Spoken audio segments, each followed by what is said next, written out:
Namaste, my dears. Um, well, as I'm right now going through my own small process of healing, uh, I feel that it would be very valuable to share with you something well, it's not shared a lot, but this is what works on practice. And this method, I understood it perfectly more than 20 years ago through my own life experience. And it's an approach to healing from any type of fever, any type of nose, or anything connected with cold. And it's very, and this experience it happened to me when I was 14 years old. We were at a very special sports camp in Estonia in the wilderness in Lahemaa. That's a region in Estonia. Well, first of all, you have to know Estonia is very beautiful, very special country, and we very much love the trees and the forest and everything connected with it. And I'll tell you that if you have watched Lord of the Rings, then in Lord of the Rings, it was the first artificial language created just for a book and for a fictional world, which was Elvish. You have to know that Tolkien, he not only wrote the Oxford Dictionary, but he also has created this Elvish language based upon the Finnish and the Estonian language and culture.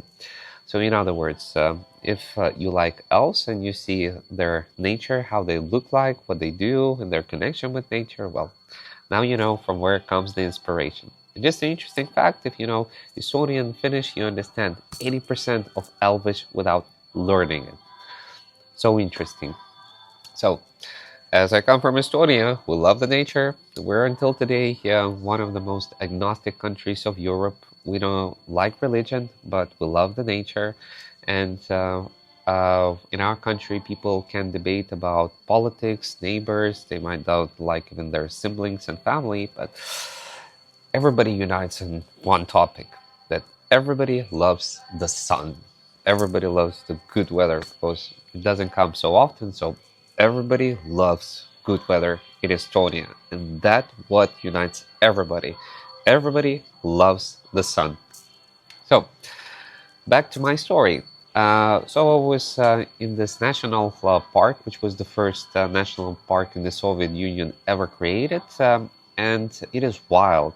There's a lot of wildlife there, and we were living on the sea coastline in tents, and it was a camp which we used to call uh, concentration camp Sunshine.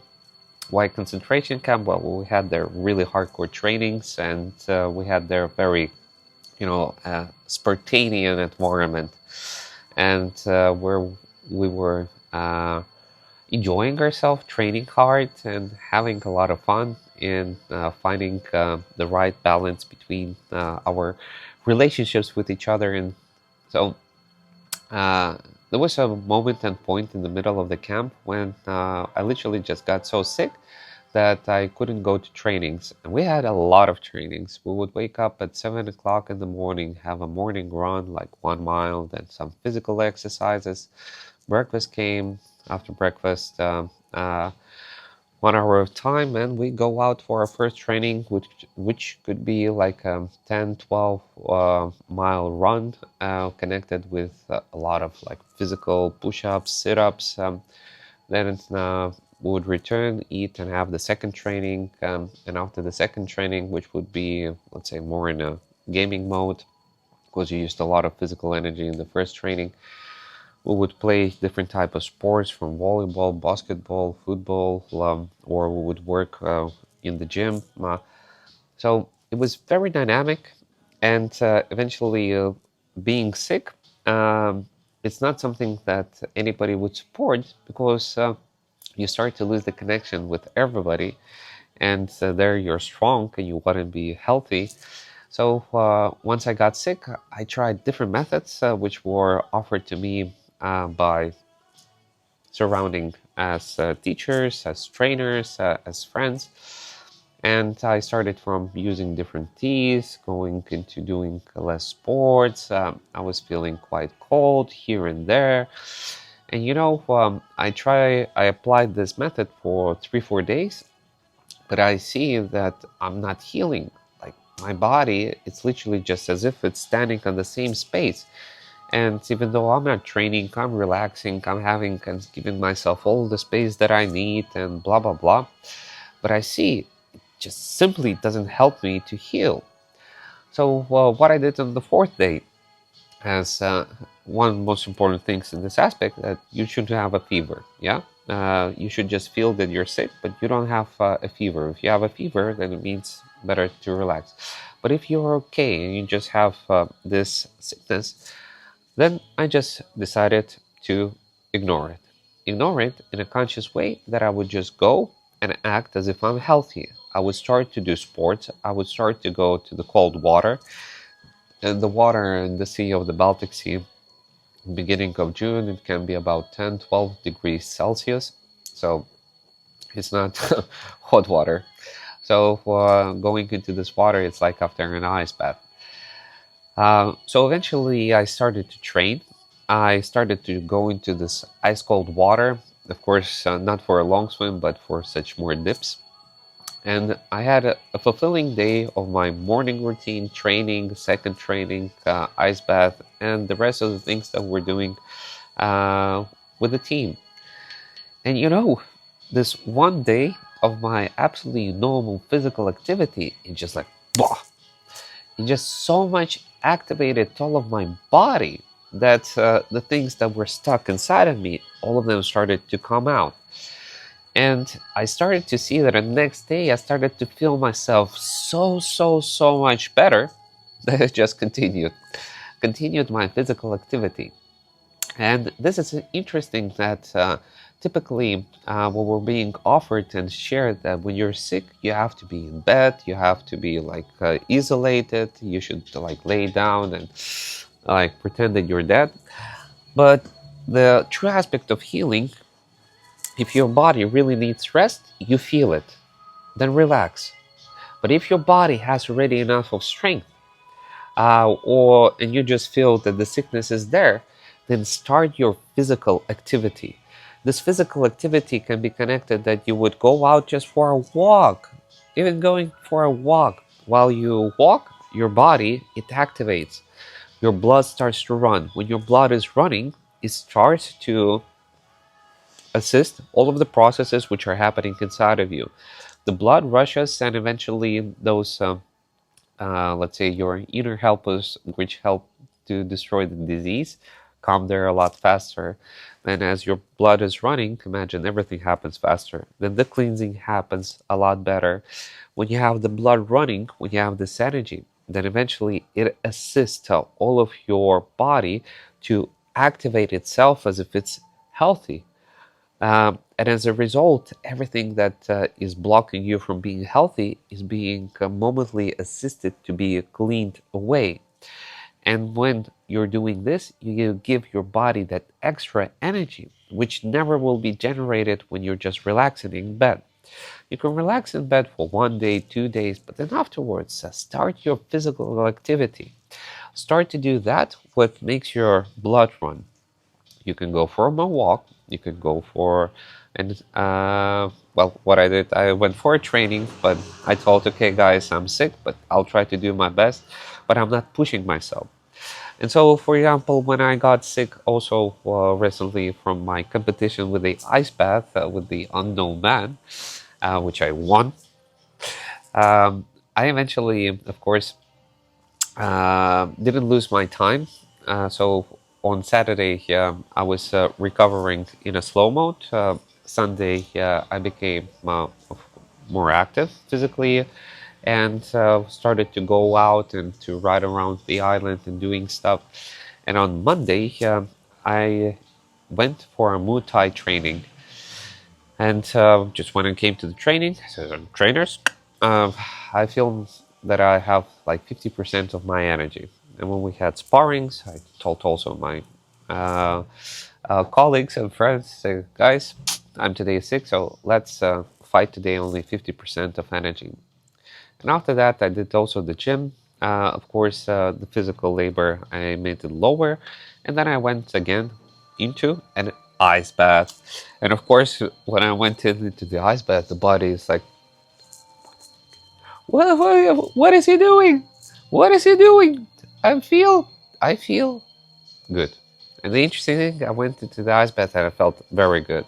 Um, the body, as if started to activate itself because it saw that I'm acting in a way that as I act as a healthy person. And the interesting thing after doing that, if I would compare it, I got like a boost through this one day, as if 2 3 days of healing in a normal stance. So this video, I want to even especially dedicate for you to understand that when you're sick, you should be active. First you recover, but then afterwards add your physical activity. And I'll give you another example with the topic of recovering when your bones are being broken. There's, yeah, maybe I'll even record a separate video. Of course, it's a sensitive and an interesting topic, and I have friends who went through just unbelievable stories. I'm sure once their books are finished being written in their countries, they will be very famous for their willpower and their strength of consciousness of overcoming those, let's say, car crashes or motorbike crashes or those problems with their health that they overcame. So the aspect is, if the person got sick and he's in the hospital or he got an operation, he had his one of the arms broken or whatsoever, then what is very important is the aspect of recovery. So a friend of mine, once he was in a motorbike accident, and the hospital saved him through many operations. And one of the things that his one of the hips was includedly being partly shattered. And while he was coming out from the hospital, and he's a true Irish rebel, one of my most favorite ones in the spirit. Uh, he was offered to get a wheelchair, as anybody with such horrible damage would use a wheelchair. And he said, "No, I will walk. I will walk on the sticks." And there was another guy laying with him in the next by bed, which had also an operation on his hips, but the damage there was like very small compared with his shattering motorbike accident of more than 150 kilometers an hour. Um, of course, the person had an issue with his hip, but if you combine the damage which was done to a friend of mine, because extra, he had one leg broken, second leg broken, and he had his from here was coming out one of the bones from his chest and other things. So if you would imagine, he was damaged on 90%, when the other man was damaged maybe on 15%. And both of them were offered a wheelchair. That man said, "I will have the wheelchair. Thank you very much." And when my friend was offered the best type of a wheelchair that you can ever get in Ireland, he said, "No, I will walk."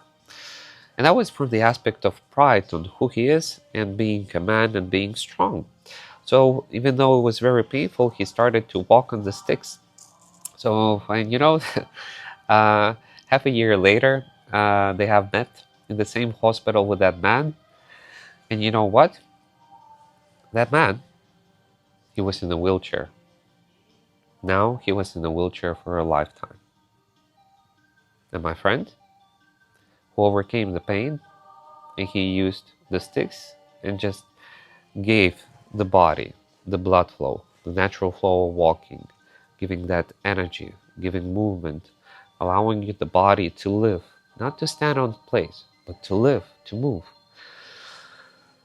Well, his recovery, it's one of the magical stories, which I hope one day in Ireland will come out a book about how he has healed and that how he has recovered. Because if you would see him now, you would never even think that he was through such an unbelievable crash. So this is another small fact for you just to know. When you're sick, when you're tired, when you have a problem with your health, be strong, act. walk, swim, do anything. Do anything with your body. Your body is a gift and it lives when you use it. You know that there are cars that are being run for 20, 30, 40, 50 years, but they run for so long without even breaking a lot, only thanks that the owner is using that car. But if you would take the same car, you would put it and you wouldn't use it for 1, 2, 3, 4 years. And afterwards, the car wouldn't start. So even by cars, when you run them, they live. So our body, it's a living being. So if you run it, it develops, it heals faster, it gets energy, it gets support, it feels it needs to recover faster. And if you put it on a parking lot and saying, I don't need it anymore, and it doesn't need anything except rest, well, it can help in the beginning. But later on, you have to awake, because if you rest too much and if you listen too much to outer authority, which doesn't allow you to believe into your healing, then you might lose it. You might lose that opportunity of a quick recovery, of a quick healing, of a quick transformation. And I wish all of you so you would be present and you would be healthy, you would be happy, and even if a challenge comes, you would know how to overcome it quickly. So, darlings, please remember about physical activity, even at the hardest sicknesses. The moment you feel enough of energy, go for a small walk just around the house. Go for a small walk into the forest. Just go and sit down and be with nature. But just do something. You can even walk inside of your home, or you can do anything, but be physically active so to support your body in healing. This can increase the process of healing depending on the wound, depending on the sickness, in 2, 3, up to 10 times. Up to 10 times. So, my darlings, I hope who was searching for this information, it was valuable. And yeah, and do let me know if you like such more personal stories, and I'll share with you more and more. And in the rest, be healthy, love yourself. Remember, any sickness comes for a reason. Make conclusions why the sickness came. Always go to a more deeper level. Transform that conflict. Act accordingly. Love yourself. Use natural things for your healing. Once you feel better, start physical activity, and keep the balance. Don't push yourself. Just do that what you feel it's comfortable for you, and you will always quickly overcome any challenge, any sickness, and any limitations. Just know your goal, focus on it, transform inside, and act. Physically act and do the things and move into that direction that makes you feel strong and happy. Namaste, my dears. Be healthy, be happy, be yourself.